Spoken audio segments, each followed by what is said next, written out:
This is The Extra Point, an Arizona's Family Originals podcast, sponsored by your Phoenix Suns. He's an Extra Point Podcast Hall of Famer. He's like one of our Saturday Night Live guests, I guess. We should get him a robe for as many times as he's joined us here on the show to talk Arizona Cardinals football. The one, the only Howard Balzer, into the season.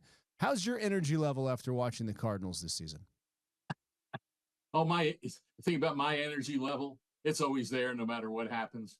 To be quite honest, although I do keep that even keel and try not to get too high, too low, kind of like all the players and all the coaches, what they try to do.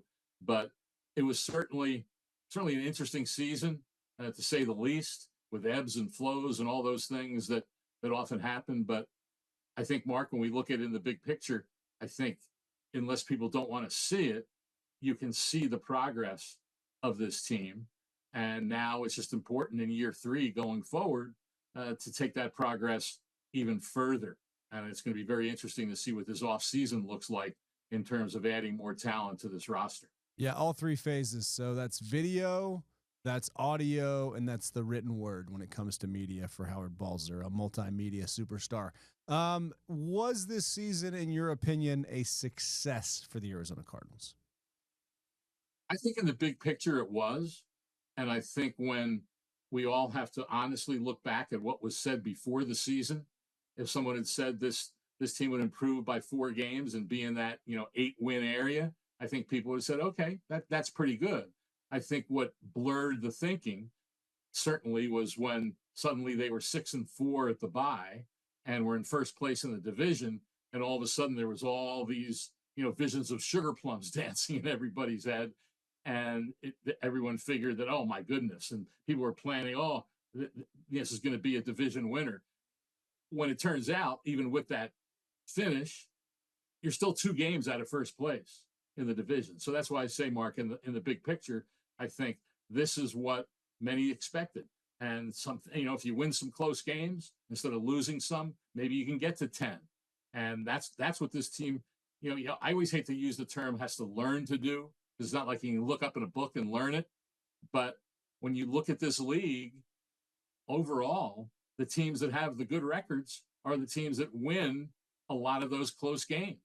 And when the Cardinals were 2-4, they lost a couple of close games. Then when they won those games in that stretch of the season, they won close games. And then in that final stretch with the Minnesota game, with the Carolina game, obviously, even the Rams game, all of a sudden you're losing those close games. So if you flip the record, and I know you can't, but if you flip the record of 3-5 in 1-score games, if you're 5-3, then you've won 10 and maybe you're in first place in the division with a home game coming up this weekend. So I think that's why there's reason for optimism that the experience the players gained and a lot of young guys in those meaningful December games will help going forward. Is 2025-2026 a playoffs or bust, playoff win or bust season, in your opinion, for Kyler Murray? I know a lot of people believe that, and I always avoid trying to deal in absolutes unless it's vodka. And I mean, on one level, you'd say yes, but if you win 10 or 11 next year and you're in the playoffs, but you lose to a really good team in the NFC, does that mean all of a sudden, oh my goodness, it was a bust? I don't know that you can. I don't think it should be looked at that way. I think you have to evaluate on the way that the team plays and the way that everybody plays. And if Kyler Murray continues his ascent, the team, and as Jonathan Gannon stressed on Monday when he talked about, look at the teams in the playoffs, and they all have pretty darn good quarterbacks, but they all have really good teams. And it's about having a good team. And so if you have that and you're improved and you make progress, now granted, if you go into the playoffs and you have a bust like they did against the Rams a few years ago, then sometimes there's cause for concern. But if you play a good game and you lose a close one, does that all of a sudden mean, we got to blow it all up? I don't believe in that, but I think you have to evaluate what happens before making pronouncements before anything ever does. And so, but yeah, there definitely has to be more progress. But like I said, I think things have to improve around Kyler Murray. because it sounds cliched, but it does take all 11. It's not Kyler Murray's fault when somebody misses a block and he's pressured, or someone gets a holding penalty or a false start that blows up a drive. Everyone has to, it's like the old Patriots mantra, just do your job. And the Cardinals have to have enough good players on both sides of the ball to do their jobs more often than they don't, so they can make those key plays in critical situations more often than not. When it comes to Marvin Harrison Jr., his numbers just about reach where Larry Fitzgerald and Anquan Boldin were as rookies. Was his rookie season what we expected when he was drafted number 4 overall? Well, there's no way it was what everyone expected. But I think many times the expectations for rookies coming into the league is, especially when you're drafted 4th overall, is off the chart. And so everyone expects, oh boy, you walk on the field and all of a sudden you're going to be playing at an all-pro level. And then you look at some of the other guys, the other receivers that put up bigger numbers, and you're saying, oh my goodness, how could that happen? Well, some of those guys on other teams like Brian Thomas with Jacksonville and Malik Neighbors with the Giants. I mean, they weren't on very good teams, and there weren't many other weapons on those teams either. But it became a work in progress. Obviously, I think that maybe Marvin Harrison didn't realize what a grind it was going to be and how hard it was going to be, and you have to deal with that. And he and Kyler Murray weren't on the same page all the time. The one concerning thing, aside from overall numbers, to me, is that the percentage of targets that he didn't catch. And that's what has to improve. If he improves that by 10%, all of a sudden his numbers are a whole lot better. And who knows how many games become different because those plays were made in key situations. So I think there's every reason to believe it'll get better. And like I said, those other players, and those other teams, they didn't have Trey McBride, who was out there. And certainly that he was everything you could ask for. I do think that having another top-notch wide receiver opposite him would help him and help the entire team. As much as we like Michael Wilson and, Zay Jones hardly contributed, Greg Dortch in limited roles was good. But I think one of the needs, and there's a bunch of them in this offseason, I think one of the needs is another big play type receiver that can complement Murray and Marvin Harrison and make this offense even more dynamic and explosive. If you dig around in the Instagram comments, which that's kind of what our jobs have become nowadays, it looks like Kaiser White might be on his way out of town after really setting the tempo for this team, for this defense, with a big hit on Sam Howell, the very first play or first game that the Jonathan Gannon coaching staff ever coached in Washington. How much of a loss do you think that would be for the defense if Kaiser White's no longer calling the defensive signals? Any loss of a top player, especially a guy who Jonathan Gannon always describes as a war daddy, a guy who makes tackles, a guy who relays the defensive signals, a guy who's a leader in and out, inside and outside the locker room, that's a loss. Because what it is, certainly then, with all the things that everyone would agree this team needs, you've just added another need if Kaiser White isn't back. So that one took me aback a little bit today when I saw all that. We don't really know the true story. What has Kaiser White been told, perhaps, that pushed him to put that out there on Instagram? It's hard for me to believe that anyone told him, hey, it's time for you to move on. It's time for you to move on. It's hard for me to believe that was the case. It could be that for a guy who's turning 29 last year, the Cardinals have said, hey, you might want a big payday, and they might only want to go to a certain level with him at that age. And they might be saying, hey, look what's out there in the market before, we decide what to do. But to me, Mark, it goes against everything that this coaching staff organization has preached since Jonathan Gannon and Monty Ossenfort arrived, is those are the players you want on your roster and on your team. And all the arguments we made about why they should re-sign Budda Baker, a lot of them went beyond what he was as a player. It's the message you send to the rest of the roster. And that to me would be a strange message to send if you let a guy like him walk out the door. And with Buddha and with James Conner, I mean they're not exactly young men when it comes to National Football League standards. How would you describe the sort of football player in person the Cardinals are trying to bring in their locker room and build their team with? Those are the type of players, and we see it in the young guys also. That's you always hear all the cliches: team first.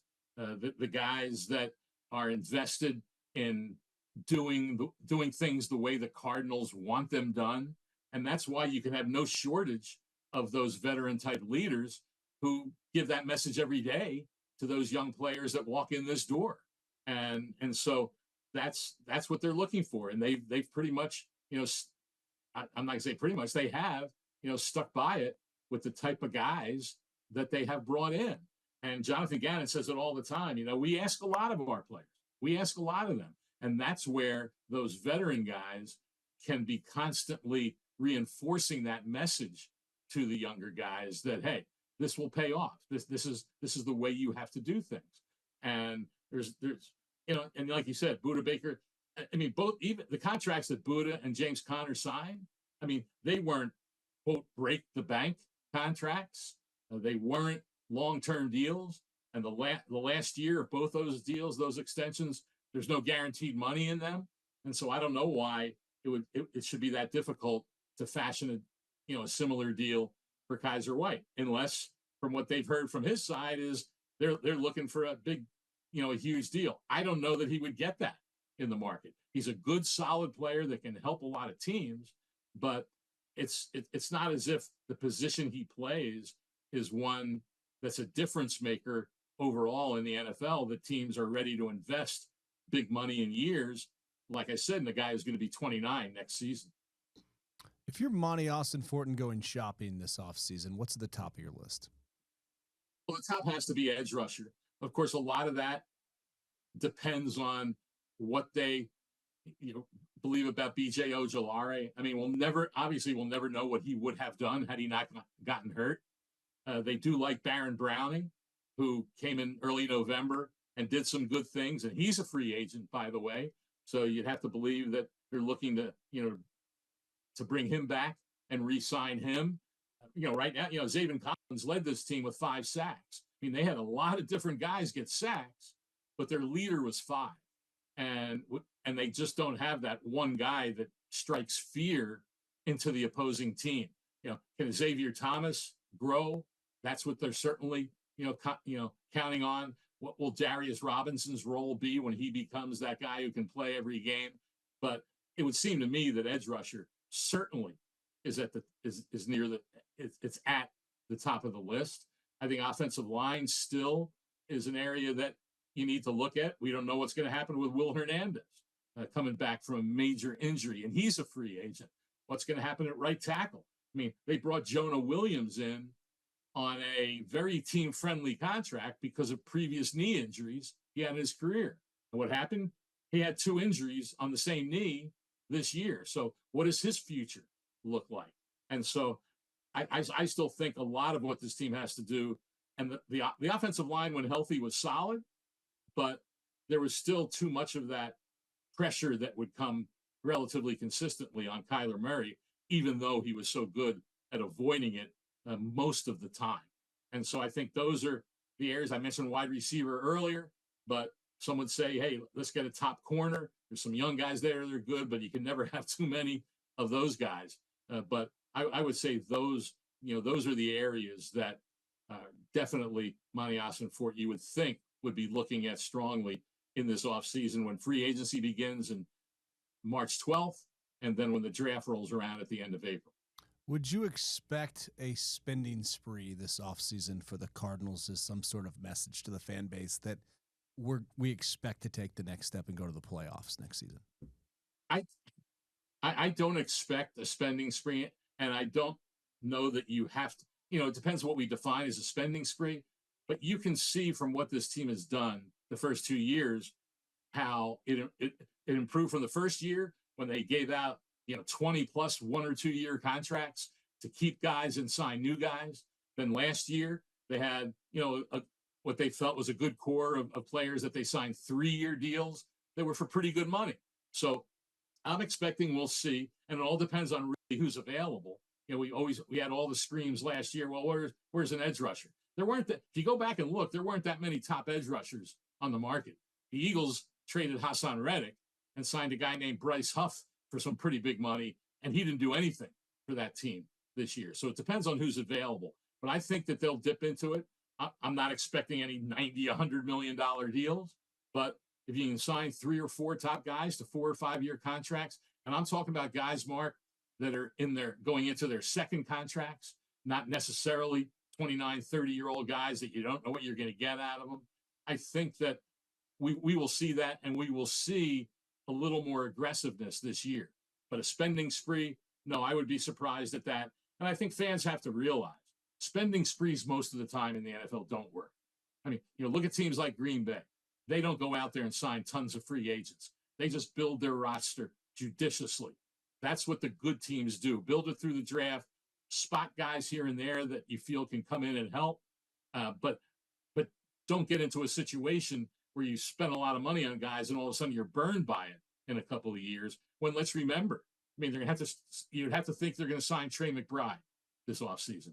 Next year, guess what happens after the season? Paris Johnson comes up eligible for a new deal. So does some of the other top young guys like Garrett Williams and some of those guys they drafted in Paris Johnson's year. So those are the things that you always have to keep in mind in terms of building your roster. The team doesn't look at it just for the year they're in. They're always planning for the years coming down after that. Would it surprise you at all if to send any messages are sent with the roster? It wouldn't surprise me at all if maybe a veteran quarterback was brought in to play alongside Kyler Murray. How would that go over, and would you expect anything like that to send the message that it's go time, it's now or never? I know I've heard that said, and I've heard some say, well, bring in a veteran to push him. And I don't think Kyler Murray needs a veteran in the room to push him.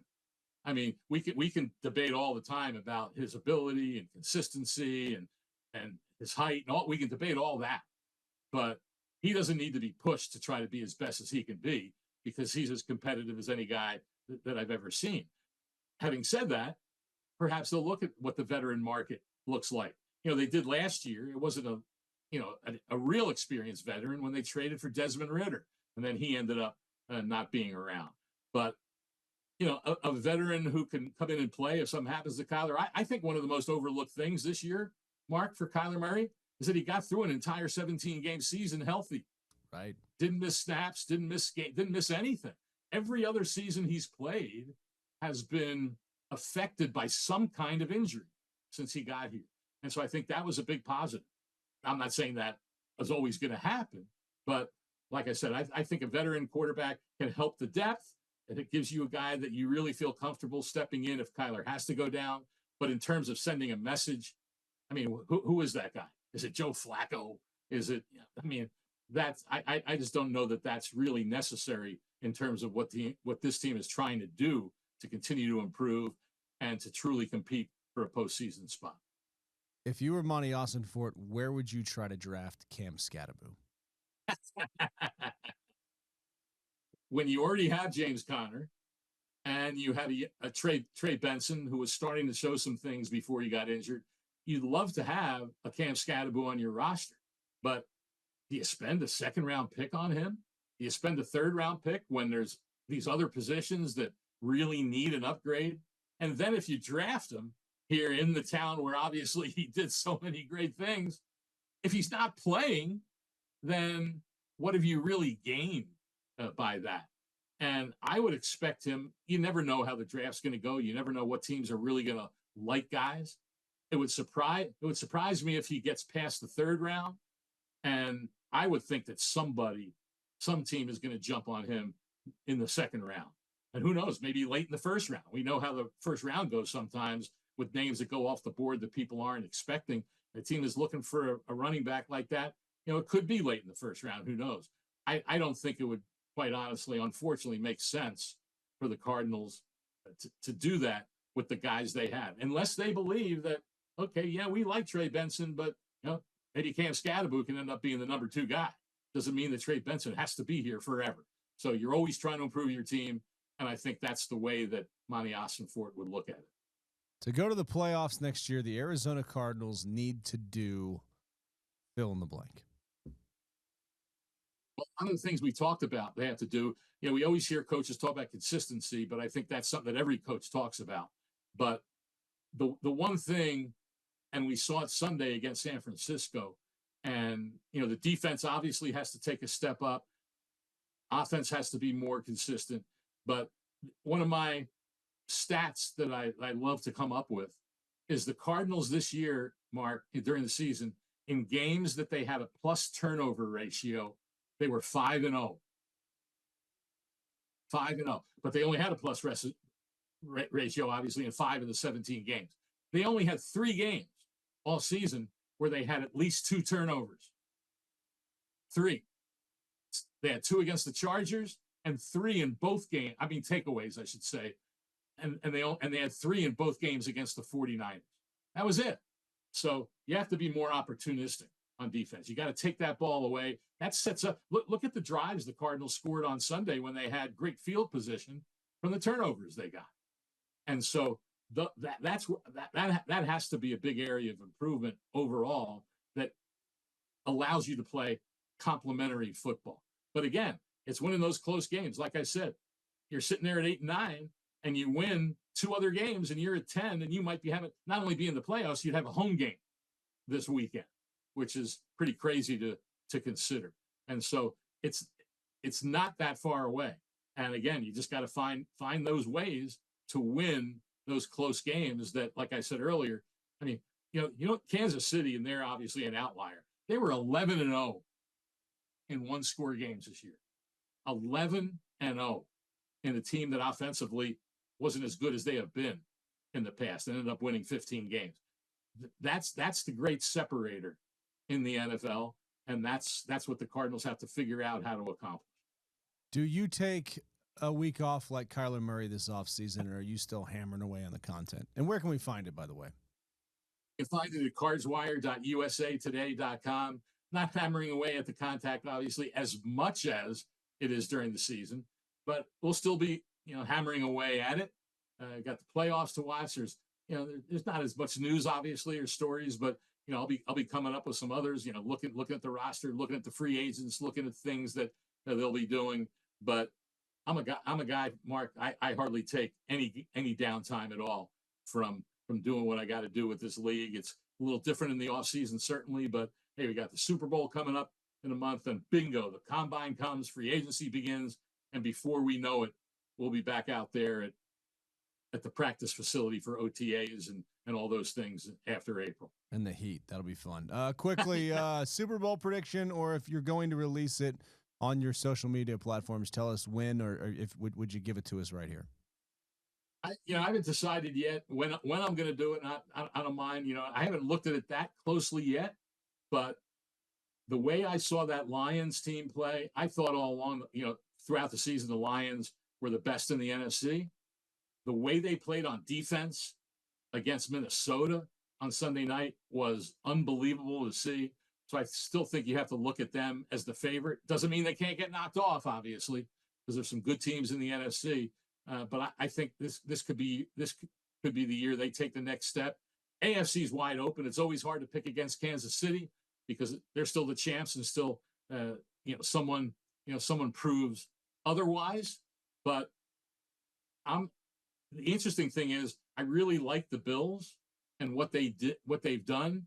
But I think this game this weekend might tell a lot. They're playing the 7th seed in Denver, and the Broncos are going to come in there playing with house money. And I think that's going to be a tough one for the Bills. But I think this could be their year. But they'll probably have to figure out a way to knock off the Chiefs if that's going to happen.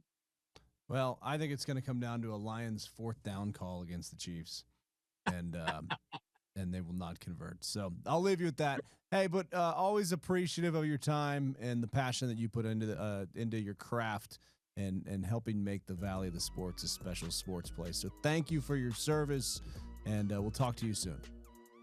Mark, take care. Always enjoy it. The Extra Point Podcast is a production of 3TV, CBS5, and azfamily.com. in Phoenix, Arizona.